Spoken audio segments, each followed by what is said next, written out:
What is going on, everybody? Welcome back to the Beaver's Dam.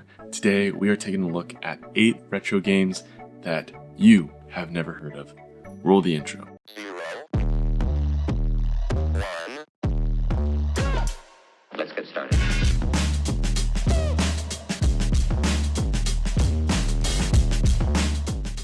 So before we get into the video, I got my coffee in this cute little thing from Peru. I got my first ever pour over. I did a test cup yesterday. This was my first real cup. I did a 1:16 ratio. This is a light roast. It's a citrusy, floral, Ethiopian light roast coffee. And I got this inspiration to start doing pour overs from JD Coffee. Check him out on YouTube. He's probably one of my favorite content creators of all time at this point. Still kind of like a smaller creator, but definitely absolutely amazing. If you guys like coffee, if you like gaming, and you like deep talks, definitely go check him out.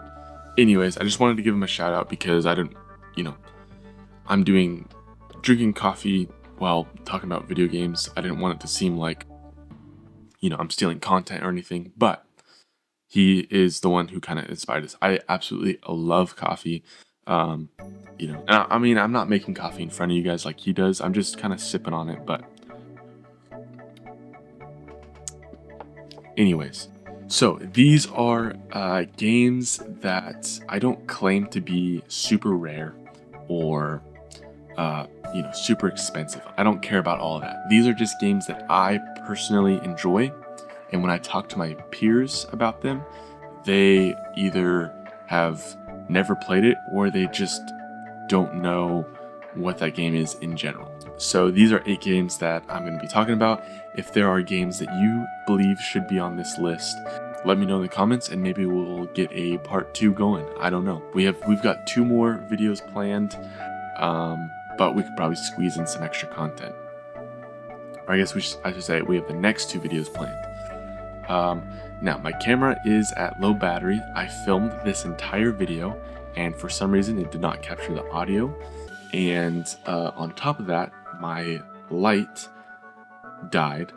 So I have that charging over there. So there's some weird shadows on my face. So I apologize about that as well. And we got to get into this video, or we got to get through this video pretty quickly because my camera is about to die as well. Coming in at number 1, we have Fractured on the 360. By the way, half of these games are 360 just because that's what I grew up on. I got a little glimpse of original Xbox and PlayStation 2 as a kid, but most of my gaming experience is on the 360. So that's what I mostly collect. Anyways, Fractured is a very clunky and weird third-person shooter game, but the gameplay is very unique. You have terraforming powers, so you can kind of bring the ground up to use as cover or to get up to high places, or you can even bring the ground down as well. I think that gameplay is just very unique, but going back and playing it now, I just realized that the graphics and the gameplay are just very clunky and I don't want to say hard to play, but just I don't really have a word for it. But anyways, nonetheless, very unique and can be very fun.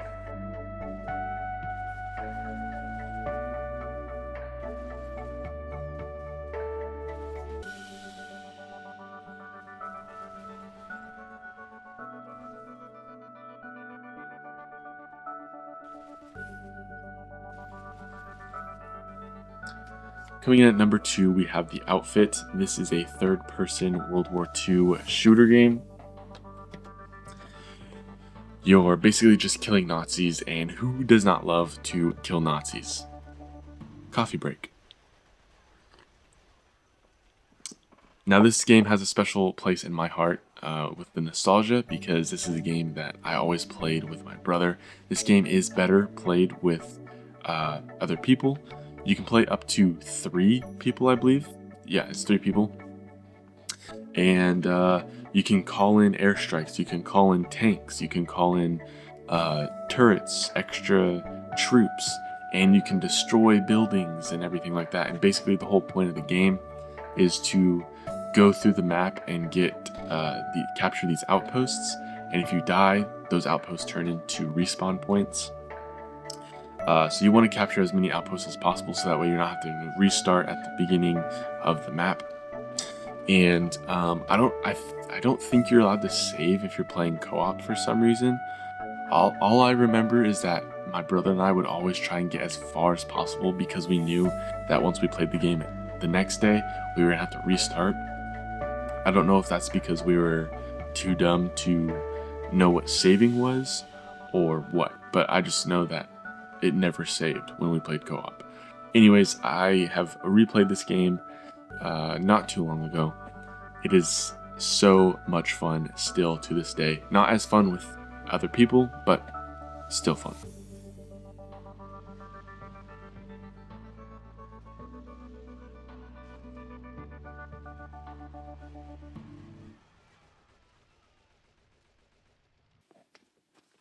Coming in at number 3, I don't have the art for it, but this is Area 51 for the original Xbox. This is the first horror game that I've ever played. I put it in quotations because it's not considered a horror game, but being a little kid, it was a horror game, and it scared the living crap out of me. And I played it on one of those little demo discs that you can get from GameStop back in the day. And I don't know if you guys know what I'm talking about, but it's like 10 demos. You can buy these discs at GameStop, or not anymore, but you used to be able to. And it had 10 demos on it for the original Xbox. You put it in, you get to choose which demo you want to play.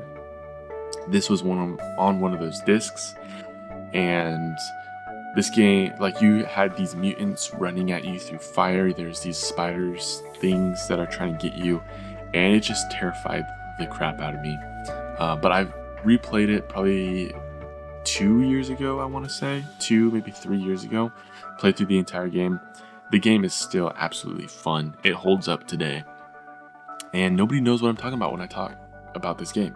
They all think I'm talking about the Area 51 on the 360, which I think is called Area 51 Black Site, I think is the name of it. So good. Very citrusy, very fruity, floral. It's good. Anyways, that is Area 51. Coming up at number 4, this is a game that I've never owned personally, and probably the one game on the list that nobody's ever heard of. I guarantee you, if you guys heard of this game, let me know in the comments below. Tell me that I'm wrong. Tell me that I'm an idiot. But I remember playing this game as a kid at a friend's house, and I loved it so much that I went to GameStop, tried to get it. They did not know what I was talking about. I was trying to tell them, it's a PlayStation 2 game about dragons. This is Savage Skies, by the way. I told him it's a PlayStation 2 game about dragons, and you're flying around fighting other dragons and like killing people and stuff. And they didn't know what I was talking about, and I looked through the entire PlayStation 2 section. They didn't have it. I looked for it for months, maybe even years. Never found it. I want to say like 2-3 weeks ago, I was at my local retro game shop, and guess what they had? They had Savage Skies, and I was like, holy crap, they actually have it. So you already know, I pulled out my wallet, whipped it out, bought it. It was like $8, super cheap. And I have not played it yet. I've put it into my PlayStation 2 just to make sure it works. It does. You guys are going to see some gameplay. I have not filmed, and the time that I'm talking to you right now in this video, I have not filmed that gameplay, but you guys will see it. So I don't know if it holds up today. I don't know if it's the same game. I'm pretty sure this is the same game that I'm talking about. But Savage Skies, very fun as a kid. Coming up at number 5, this is probably one of my favorite, not my favorite game, one of my favorite 360 game. Okay, now one of my favorite third-person shooter games. How about that? This is Spec Ops: The Line. This is a game that I think everybody should experience at least once. It was marketed as or advertised as a shoot 'em up, oh bro, like super cool military game. You know, it like basically like Call of Duty but in third person is how it's advertised, and I think that's why not a whole lot of people knew about it, not a whole lot of people played it. But trust me when I say it, that is not what this game is at all. This is a very deep story, choice-driven game. And at the end of the game, there's like this little like documentary thing that basically talks about everything that you did in the game, good and bad. And so you kind of get to look back and you're like, oh wow, like I'm a really crappy person. Or like, oh wow, yeah, I remember that happened. That was like really cool, whatever. And it has like all these stats of whatever. Anyways, this game is very mind-bending, and it's honestly, it's a little tear-jerking as well. It can get kind of sad at times. But like I said, this is a game that I think everybody should play at least once. And whenever I talk about this game, nobody knows what I'm talking about. It's such a fun game, and the story is so good. You need to play it. Get yourself an Xbox 360. You can get one for like $80, $90. Buy this game. I think it's like $30 right now, and it's slowly inclining, like this, like a stock market. If you guys know how stocks work, I don't. I just put my money into it and watch it grow, and I don't know why it's growing. Sometimes I watch all my money disappear. Anyways, shoot. Coming in at number 6, this is a game that I never knew about. I just experienced it for the first time a couple months ago. This is Gunmetal.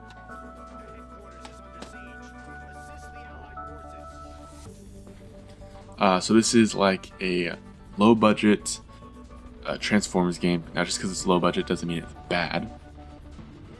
But you get to switch from jet to humanoid robot, and the gameplay is very fun. I haven't gotten too deep into the story. I've just been enjoying the gameplay. The jet gameplay is so much better than the robot gameplay, but there are some times where you have to be the robot. But when you get to choose, I always choose jet. The gameplay is just so much better.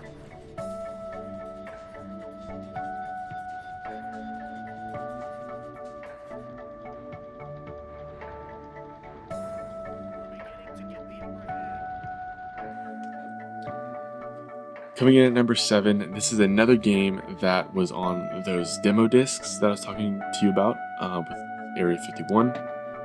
And I always just called it the night game. And I would always ask my dad, can you turn on the night game? And then I would play it. You get to play the first mission or whatever. And I'd play through it like constantly. This game is absolutely so much fun. And it's just a strategy game where you take your troops, you go out and you fight other troops, and I haven't gotten too far in the game. I just remember the gameplay. I played it a little bit when I first got it, when I first started collecting 3 years ago. I put like maybe an hour into it. But yeah, it's still very fun. I think games like this, like these real-time strategy games, are very fun.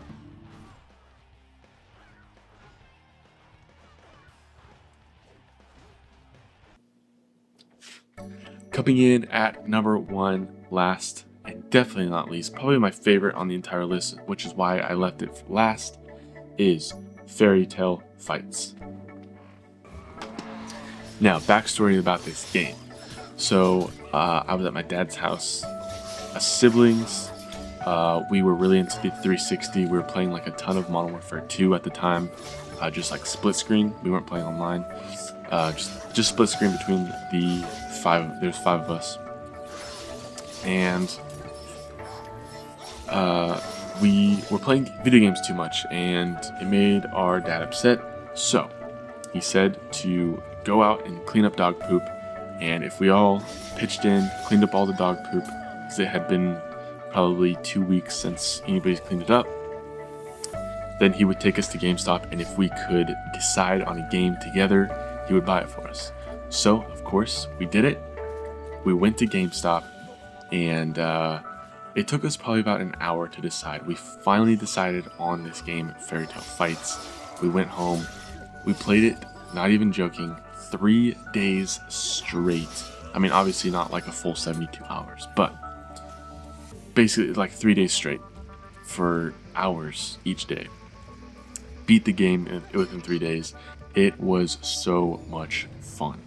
And I found it on my local retro store maybe a year ago. And I'm constantly going back and remembering those great times as a kid playing this game. And I even invited my little brother over not too long ago, and we didn't play through the entire thing, but we played like 2 or 3 missions. And I just had so much fun with it, and I absolutely love this game. I made a short, YouTube short about it not too long ago, and it's my most viewed short of all time. So, this game is absolutely amazing. Alright, hopefully you guys enjoyed the list. I enjoyed making this video a lot. If there's, again, like I said, if there's more videos or more games that you think deserve to be on this list, let me know in the comments below. Possibly there will be a part 2. Coffee break. The battery light is flashing on my camera, so it's about to die. So let's do this outro quick. Thank you guys so much for watching. Make sure to like, comment, and subscribe. And we'll see you in the next one. Peace.